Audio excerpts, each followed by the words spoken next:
บายดีนะครับเจ้าซื้อหงทองพิมพ์สารห้องพนาแผนกกิจกรรมดอกไม้แขวงเชียงขวางหน้าที่รับผิดชอบมันซี่นำโครงการส่งเสริมการเลี้ยงสัตว์ที่ร่วมมือกับทางก้อยก้านี้ทั้งศูนย์หลักแสนเนาะเมื่อก่อนศูนย์ดังกล่าวนี้เป็นศูนย์บริการเทคนิคของเมืองภาษัยและเป้าหมายของแผนกก็คือแขวงเนาะนำใช้พื้นที่ดังกล่าวเนาะเพื่อสร้างเป็นศูนย์ระดับแขวง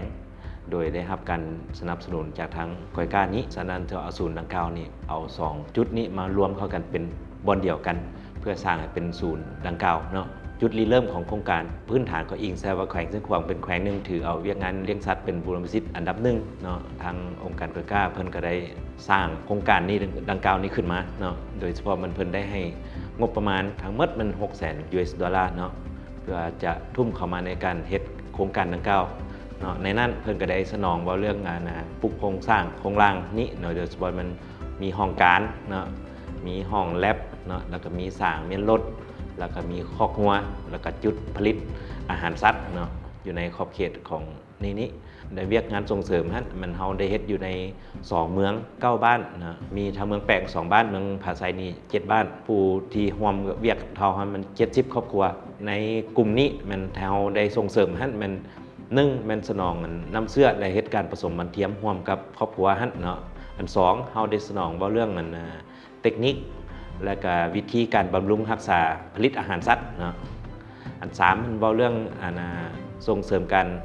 เวียกงานสัตวแพทย์โดยเฉพาะมันเวียกงานการรักษาสุขภาพสัตว์เนาะในการซักยาวัคซีนอย่างต่างๆให้กับกลุ่มดังกล่าวเนาะคือโครงการเขามีคาดหมายชัดเจนบนว่าจำนวนบ้านจำนวนเมืองนะและจำนวนครอบครัวคาดคะเนผลสำเร็จเนาะอยู่ใน70ครอบครัวนี้เฉลี่ยว่าครอบครัวหนึ่ง2 ถึง 4โตนี้เนาะแม้นเขาจะเฮ็ดการผสมมันเทียมหมายความว่าการผสมมันเทียมผลได้รับก็คือเขาจะสามารถผลิตลูกผสมเนาะโดยการปรับปรุงสายพันธุ์เนาะโดยเฉพาะมันพันธุ์พื้นเมืองเขามันตัวน้อยอยู่แล้วเนาะฉะนั้นเขาจึงเลือกสายพันธุ์ที่ว่ามันมีความเหมาะสมเพื่อเป็นสายพันธุ์ลูกผสมเพื่อยกระดับคุณภาพของงัวพื้นบ้านเราให้มีขนาดและน้ำหนักที่ว่าเป็นที่ต้องการของตลาดเนาะอันนี้มันคิดว่าประมาณ200โตนี้คาดคะเนผลสำเร็จของการจัดตั้งปฏิบัติเวียกงานส่งเสริมร่วมกับ70ครอบครัวนี้เนาะ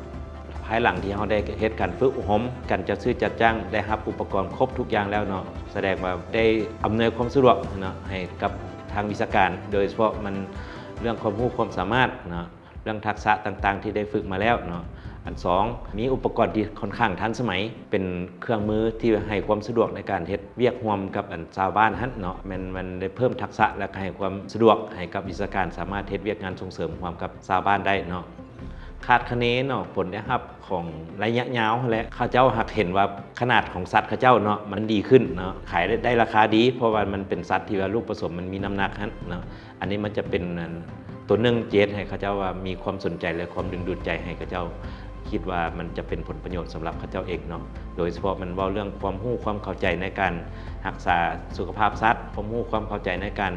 ปรับปรุงพันธุ์สัตว์แล้วก็เฮ็ดอาหารแล้วก็รักษาสุขภาพนี้ไปคู่ๆกันเนาะอีกท่านหนึ่งข้าพเจ้าในนามต่างหน้าให้คณะนำของแผนกกิจกรรมก็คือผู้ชี้นำโครงการเนาะขอแสดงความขอบใจมาทางการก้อยก้าและก็ทาง KDS ผู้จัดตั้งปฏิบัติโครงการนี้ที่ได้เอื้ออำนวยความสะดวกเนาะโดยเฉพาะมันได้สนองงบประมาณจำนวนหลายสมควรที่ได้ช่วยก็ให้กับแขวงเชียงขวางโดยเฉพาะมันได้มายกระดับหรือว่าสร้างศูนย์นี้เป็นกลายเป็นศูนย์ระดับแขวงเนาะซึ่งเราก็ได้รับความสะดวกแล้วก็คิดว่ามันจะเป็นผลประโยชน์อันสูงสุดสำหรับสายวิชาการเนาะจะเฮ็ดเวียกงานส่งเสริมกันปรับปรุงพันธุ์สัตว์อยู่ในแขวงนี้เนาะอีกท่านก็ขอขอบใจที่ว่าเพิ่นได้ให้สนองทุนดังกล่าวเนาะแล้วก็แสดงความรู้บุญคุณต่อกับผู้ทำงานและผู้ให้ทุนทั้งหมดเนาะขอขอบใจหลายๆเจ้า